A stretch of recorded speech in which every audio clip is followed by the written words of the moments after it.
Hello everyone, आप देख सकते हैं मैं शॉर्ट में लाया हूँ। इसमें मेन पॉइंट इम्पोर्टेंट टर्म ये क्वेश्चन आ सकता है आपका। व्हाट डिफाइन एब्सोल्यूट या what what was absolute utopian nation state modern state sovereignty Napoleonic code zollverein conservatism romanticism and nationalism. ये 10 चीज़ ये मुझको पहले लिखना चाहिए था। मैंने बाद में दिमाग आया कि मुझे ये भी इंक्लूड कर देना चाहिए, इसलिए मैंने लास्ट में किया। देखिए ये पार्ट 1 है, इसके बाद भी बहुत सारे पढ़ेंगे, जैसे आपका एलिजोरी हो गया, फिर आपका मैनी है, फेमिस्ट किसे कहते हैं, उस टाइप का। ठीक है, चलिए हम लोग सबसे पहले देखते हैं एब्सोल्यूट क्या है। लिटरली यानी कि लिटरली क्या कह सकते हैं। जैसे आप पढ़े होंगे पोएटिक डिवाइस इंग्लिश में 3 प्रकार के होते हैं। एक लिटरल डिवाइस, मतलब पोएटिक डिवाइस में एक लिटरल मीनिंग होता है, एक सिंबॉलिक मीनिंग होता है, एक पोएटिक डिवाइस होता है। उसी तरह एक यहाँ पर लिटरली क्या कह सकते हैं एब्सोल्यूट को, नहीं कि क्या कह सकते हैं एब्सोल्यूट को लिटरली। ठीक है, या आप इस सब नहीं भी लिखिएगा, केवल लिख दीजिएगा व्हाट इज एब्सोल्यूट क्या है। A government or system of rule that has no restraints on the power exercised, बस हो गया एब्सोल्यूट। ये भी लिखने से काम चल जाएगा, लेकिन मैंने बुक का भाषा लिखा है क्योंकि एनसीईआरटी सबसे परफेक्ट होता है। फुल नहीं, मतलब बहुत हद तक परफेक्ट ही होता है, कोई भी आज तक फुल नहीं हुआ है परफेक्ट। ठीक है, देखिए literally a government or subject of rule that has no restraints on the power exercised। एक ऐसा गवर्नमेंट या एक गवर्नमेंट जिसके पास पावर हो एक्सरसाइज करने का बिना कोई रुकावट का, कोई उसको रोक टोक नहीं। उसका जो मन वो कर सकता है। सब रात में जगेगा और दिन में सोएगा तो वो लग जाएगा। यह जान गए होंगे मैं कौन सा एग्जांपल दिया हूँ। ओके, अब देखिए इन हिस्ट्री में एब्सोल्यूट को क्या कहते थे। एक टर्म है refers to a form of monarchical government. 2 प्रकार के मोनार्कियल गवर्नमेंट होते हैं, एक एब्सोल्यूट होते हैं, एक मतलब कॉन्स्टिट्यूशनल वाला होता है। ठीक है, एब्सोल्यूट में होता है फुल पावर, और कॉन्स्टिट्यूशनल में भी मोनार्कियल फॉर्म ऑफ गवर्नमेंट रहता है, लेकिन कुछ लिमिटेड हद तक ही मोनार्कियल मतलब मोनार्क होता है वो, यानी कि सब कुछ वो नहीं कर सकता। अगर मान लीजिए उसके पास वो पावर नहीं है तो वो नहीं कर सकता है, लेकिन फिर भी वो मोनार्क गवर्नमेंट होता था। डेमोक्रेसी, देखिए मोनार्क और डेमोक्रेसी में तो अंतर है। सोचिएगा कि डेमोक्रेसी में भी कॉन्स्टिट्यूशन है तो वो अलग टाइप का है। ओके, डेमोक्रेसी में हम लोग इलेक्ट करते हैं, पीपल इलेक्ट करता है रूलर को, लेकिन हम लोग रूलर को इलेक्ट नहीं करते हैं। ओके, ये समझ गए होंगे। सेंट्रलाइज्ड, मिलिटराइज्ड, रिप्रेसिव, जिसमें कि उसका मोनार्कियल गवर्नमेंट है जो कि वो कुछ भी कर सकता है। सेंट्रलाइज्ड यानी सेंट्रलाइज्ड, मिलिटराइज्ड, रिप्रेसिव, मिलिटराइज्ड, ये सब समझ गए होंगे। मैंने पहले भी कहा था हिस्ट्री को फुल हिंदी में ये ऐसे नहीं समझा जाता है, इंग्लिश की तरह ही समझना होगा तो आपको ज़्यादा देर तक याद रहेगा। जैसे ये एक प्रकार का मोनार्कियल गवर्नमेंट है जिसके पास पावर है सेंट्रलाइज, मिलिटराइज और रिप्रेसिव का, ऐसे समझिए तब ज़्यादा बेस्ट होगा। ठीक है, अब सेकंड क्या है, उटोपियन। उटोपियन कुछ नहीं है, a vision of society that is so ideal that it is unlikely to actually exist. एक प्रकार का ऐसा जैसे हम लोग नहीं सोचते हैं, कुछ ड्रीम रखते हैं कि हम लोग ये हम स्पाइडर सुपरमैन बन जाए हो जाएंगे, तो ये इतना आइडियल है कि ये रियलिटी में एग्जिस्ट नहीं हो सकता। एक्चुअली में ये नहीं हो सकता, हम लोग तो हो नहीं सकते हैं एक्चुअली में, तो हम लोग बस ये सोच रखेंगे, तो वही हुआ आइडियल।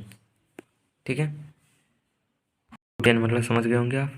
पूछ देगा what was utopian, a vision of society that is so ideal that is unlikely to actually exist. Okay, हम लोग थर्ड की ओर चलते हैं, नेशन स्टेट।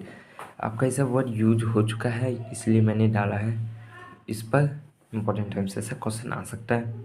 बुक में भी दिया हुआ है सब चीज़, ये दिया हुआ है आपका। आप न्यू वर्ड्स में आप देखिएगा ये सब। ओके, अब थर्ड नंबर क्या है, नेशन स्टेट।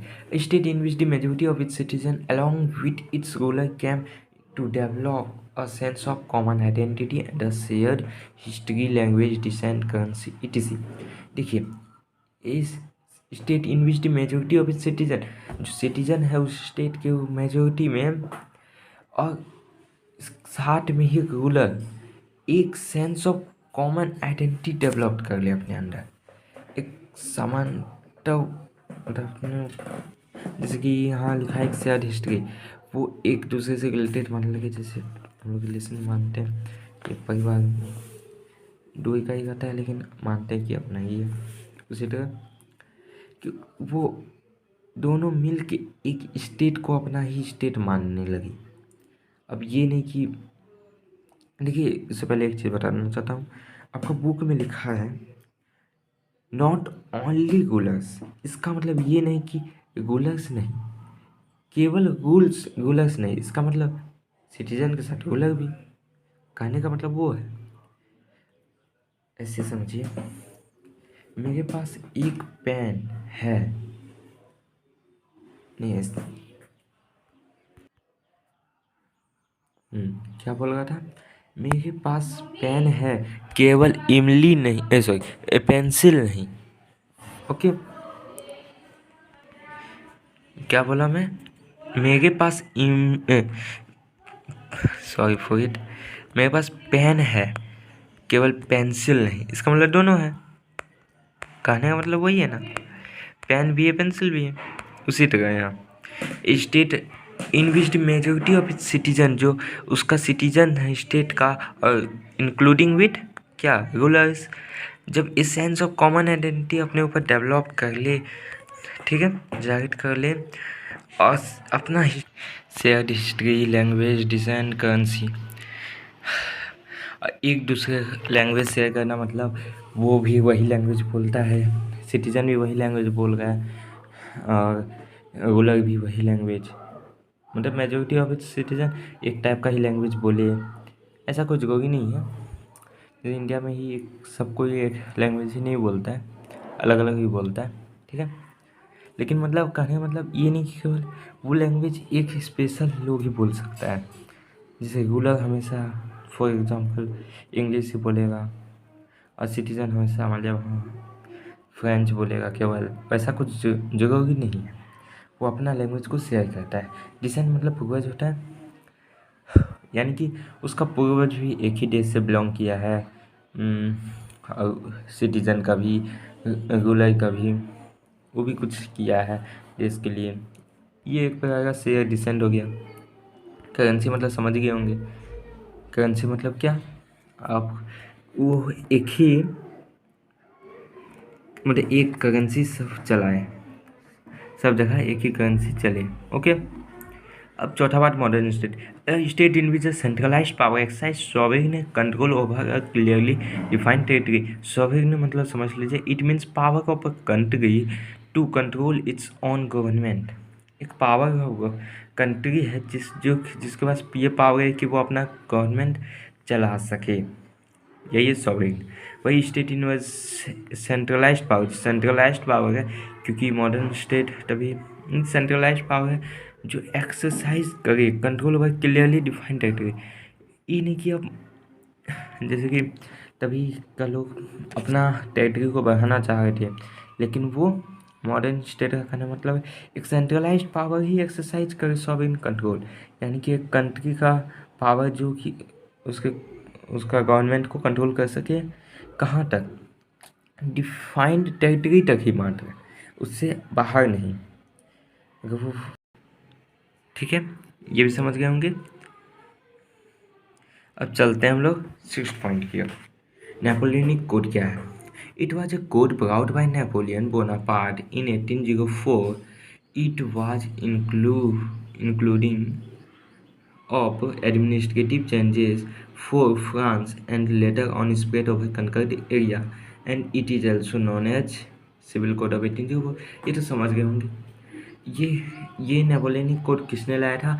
नेपोलियन बोनापार्ट ने लाया था। कब लाया था? 1804 में लाया था, इसीलिए उसको सिविल कोड ऑफ 1804 कहा गया है। ठीक है, it was including administrative changes, एक प्रकार का सिविल टाइप का हुआ ना, इसलिए सिविल कोड ऑफ 1804 है। ओके, एडमिनिस्ट्रेटिव चेंजेस में इंक्लूड था, जैसे कि वो आपको मैं स्पेशल बताऊंगा कि इसका फीचर्स क्या है नेपोलियन कोड का, उसे आप पढ़ेंगे। Abolition of privileges based on birth, secured right to property, फिर आपका एबोलिशन ऑफ फ्यूडल सिस्टम, इस टाइप का बहुत सारा है आपका। ठीक है, वो मैं बता दूंगा फीचर्स ऑफ नेपोलियन कोड।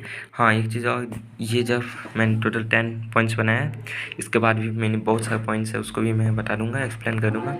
उसके बाद भी आप समझिए, उसके बाद मैं एक अलग टाइप का वीडियो बनाऊंगा। क्या? Right a short note on, इस आपका एक्सरसाइज में क्वेश्चन है ना, गिब्सबी मेजनी कौन है, सीसी कैवर कौन है, फिर आपका ग्यूसिफी गैरी ब्लाडी कौन है, फिर फ्रैंकफर्ट पार्लियामेंट क्या है, वो सब राइट ब्रीफली अबाउट, इस सब आता है क्वेश्चन 5 मार्क्स का, वो सब मैं करवा दूंगा रिवाइज। ओके, देखिए मैं शुरुआती से अंत तक नहीं बता रहा हूँ, कुछ कुछ ऊपर ऊपर बना रहा हूँ, क्योंकि हिस्ट्री में बनाना स्टार्ट कर दो तो बहुत टाइम लग जाएगा, इसलिए मैं इस टाइप का वीडियो नहीं बना रहा हूँ सीधा, जिसे मैंने सिविक्स में बताया था, बनाया था, सॉरी। ये समझ गए? कनकर एरिया, कि तभी नेपोलियन अपना एरिया को बढ़ा गए थे और कनकर कर गए थे दूसरे एरिया को, उसमें भी वो नेपोलियनिक कोड का फीचर्स अप्लाई किए थे। ओके, उसका कोड जो था वो बहुत ही अच्छा था। अब एक चीज़ पढ़े होंगे उसका एंथोसिज्म बाद में बदल गया हॉस्टिलिटी में, सब उसका नेक्स्ट पैराग्राफ में पढ़े होंगे। ठीक है, अब देखिए जोलेवियन क्या है। जोलेवियन वाज ए कस्टम यूनियन, देखिए एक वर्ड लिखा होगा जोलेवियन और कस्टम यूनियन, तो मैंने क्या कर दिया, जोलेवियन वाज ए कस्टम यूनियन। अब लिखा है कॉपी और नोटबुक, तो मैं ऐसा बोल सकता हूँ कॉपी वाज ए नोटबुक बोल सकता हूँ एक तरह से। अब हर बार हर जगह ये अप्लाई नहीं होगा, किसी किसी जगह ये होगा। Okay, Zollverein was a custom union, sorry कुछ ज़्यादा ही हो गया। Jolevian was a custom union that was formed in 1804 at the initiative of Prussia। Prussia के प्रेजेंस इनिशिएटिव में ये कस्टम यूनियन को बनाया गया। कब बनाया गया? 1834 में बनाया गया। ये क्वेश्चन आ सकता है जोलेवियन को कब फॉर्म किया गया था, किसके इनिशिएटिव में फॉर्म किया था? इन 1834 में फॉर्म किया गया था, किसके इनिशिएटिव में? प्रूसिया के इनिशिएटिव में बनाया गया था। Okay, enjoyed by most German state, यानी कि इसको फिर बाद में बहुत सारे जर्मन स्टेट्स ने ज्वाइन कर लिया इसको। ठीक है, 7 भी समझ गए होंगे point. 8 number, it was a political philosophy that was stressed the importance of traditional and established institution and custom of state and society। It was a political philosophy, एक पॉलिटिकल फिलोसफी है जो कि स्ट्रेस करता है importance of traditional conservatism in traditional, की मानना कि जैसे ट्रेडिशन यहाँ चल रहा है कि गर्ल्स लो है फिर बॉय हाई है। ठीक है, सोसाइटी में उसका क्या विज़न देखा जाता है, उसी तरह ये कंजर्वेटिव्स एक पॉलिटिकल फिलोसफी है जो ट्रेडिशनल है, ट्रेडिशनल से चला आ गया है। राजा महाराजा तो पुराना ज़माना का है ना, तो एक ट्रेडिशनल है, परंपरागत है। ये इस्टेब्लिश करता है institution and custom of state and society. Conservatism में क्या है सब याद कर लीजिए। It was a political philosophy that stressed the importance of traditional and establish institutions and custom of state and society. थोड़ा सा आपका आंसर में अलग दिया हुआ था, मैं थोड़ा सा अप्रोक्स यहाँ से मैंने अलग किया हूँ। ओके, आप ये समझ गए होंगे कंजर्वेटिज्म क्या है। इसे आप समझिए ऐसे कि एक पॉलिटिकल फिलोसफी है जो ट्रेडिशनल के समय से चला आ रहा है, ट्रेडिशनल की इम्पोर्टेंस को बताता है, ये इस्टेब्लिश करता है इंस्टीट्यूशंस और custom of state and society.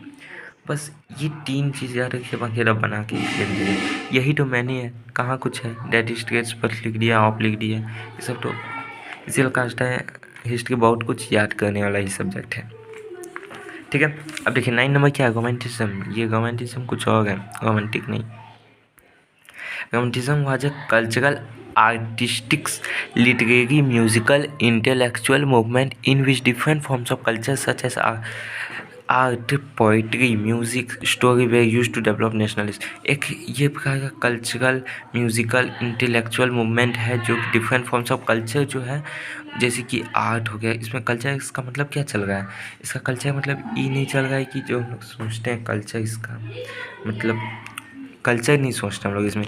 हम लोग इसमें क्या देख रहे हैं? आर्ट, पोइट्री, म्यूज़िक, स्टोरी, ये ओके। कल्चर का मीनिंग यहाँ हो गया। ऐसे क्वेश्चन आ सकता है, what is the meaning of culture for romanticism? Means culture means art, poetry, music, story, etc। ऐसे कर दीजिएगा, ठीक है।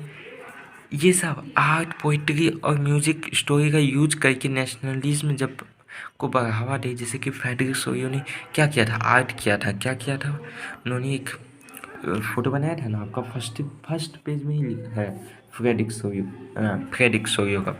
उसका भी अलग से वीडियो ला दूँगा बाद में, नॉट ऑन के बाद लाऊँगा, यानी कि राइट कोई इंसान के बारे में जो मैं ला रहा हूँ, या फ्रैंकफर्ट पार्लियामेंट क्या है, ग्रीक पार्लियामेंट इंडिपेंडेंस क्या, जुलाई रेवोल्यूशन क्या, ये सब इंपॉर्टेंट क्वेश्चन है। इसको मैं वीडियो बना दूँगा, ओके। उसके बाद आपका आएगा फ्रेडरिक सोयो का, ओके।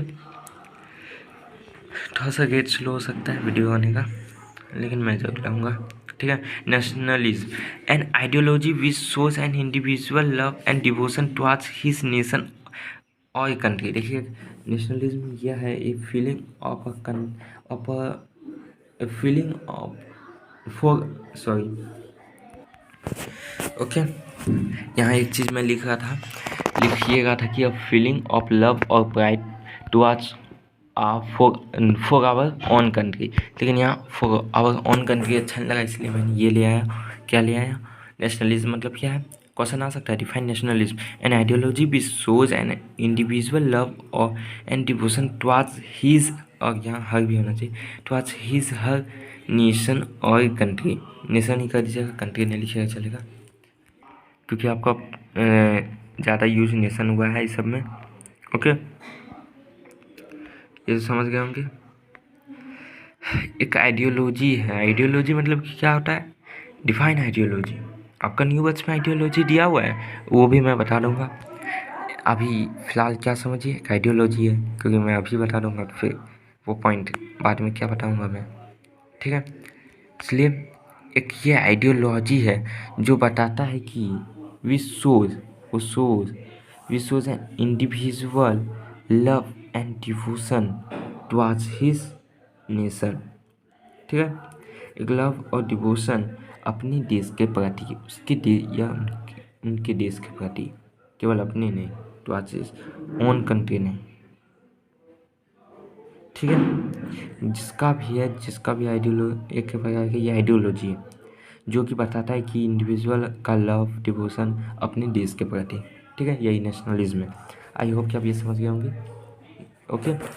इस टाइप का फिर न्यू टर्म्स में लेके आऊँगा, okay, important terms, okay. Thank you very much. I hope कि आप ये समझ गए होंगे। टोटल आपको मैं पूरा प्रोवाइड करता हूँ एक साथ में, आप देख सकते हैं इसको, अब दिखेगा आपको क्लियरली।